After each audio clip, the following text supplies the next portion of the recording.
Hello guys, welcome back to my channel. আজি মই ৰাতি ভিডিঅ'টো আৰম্ভ কৰিছোঁ আৰু মই ভাত বনাই আছোঁ। মাৰ বনাই গাটো বয়া সেইকাৰণে মই ভাত বনাই কি বনাইছোঁ মানে বিশেষ একো নাই, দালি ভাজা ডিমা নাই চব্জি অকণ ভাবিছোঁ মানে সেই কি কয় গৰম নাই বেছি, গৰম নহ'লে ভাত বনাব পাৰি, গৰম থাকলে নোৱাৰি। এই বহি আছে আমাৰ মিনিষ্টাৰ। মই ভাত বনাইছোঁ গাইজ, আপোনালোকে চাবচোন কি হৈছে অৱস্থা ঘৰখনৰ। চব লেতেৰা চাব দিয়ক, এই লেতেৰা বাচন বৰ্তন চাওক কেনেকৈ থৈছোঁ মই।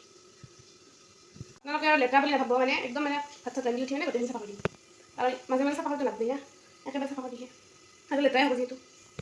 এয়া মই বিলাহী ভাজি আছোঁ, বিলাহী আৰু ডিমা এনেকৈ ভাজি দিম সেয়া, আৰু তাতে পটল আৰু আলু ভাজা। ক'ত বহি আছে দেই সৰু চাওক কি ধুনীয়া কথা বাহ লেবেল কুকাৰৰ গুৰিত বহি আছে। এই ঠাণ্ডা লাগছে মানে কুকাৰটো ভাত হৈছে না, গৰম কুকাৰটো সেইকাৰণে গুৰিতে বহি আছে এনেকৈ বহিয়ে থাকে। এই আমাৰ বেমাৰী মাথা ফুৰিছে আজি হয়নে অ' মা মা অ' মা চাই দিয়া মা চাই দিয়া নাই বিৰাট গাটো বেয়া মানে গা বয়া মই ভিডিঅ' বনাই আছোঁ নাই গাড়ী অলপ আগতে মালিচ কৰি দিছোঁ গোটেই গাটো মালিচ কৰি দিছোঁ, এতিয়া ভাত বনাব লাগছোঁ। ছোৱালী হ'লে এয়ে মানে দিগদাৰ নহয় কৰ্তব্য, কাৰণ দাদা আছে, দাদা দিনটো ঘূৰিয়ে থাকে বা মাৰ অসুখ হ'লেও মানে সি তাৰ গাত নালাগে মানে সেনেহেন, কিন্তু ময়ে আৰু ঘৰত তাত এয়া মোৰ ভাত আঞ্জা চব ৰেডি হৈ গ'ল।